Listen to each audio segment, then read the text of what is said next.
هو الذی یسیرکم فی البر والبحر،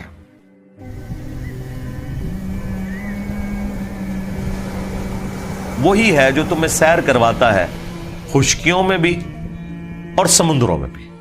ظاہر ہے کہ یہ اللہ تعالیٰ کا ایک فزیکل فینومینا آف نیچر ہے کہ آپ ٹریولنگ کر رہے ہیں۔ اگر اللہ تعالیٰ گھوڑوں کو، خچروں کو، گدھوں کو، جانوروں کو، اونٹوں کو مسخر نہ کرتا انسان کے لیے، کہ ایک چھوٹا سا بچہ بھی آپ دیکھیں، اتنا بڑا اونٹ ہے، اس کی نکیل اس نے پکڑی ہوتی ہے، وہ پیچھے چل رہا ہوتا ہے۔ بچہ کیا، بچے کا ابا بھی شاید کوئی نہیں اس کے مقابلے میں، لیکن اللہ نے مسخر کر دیا۔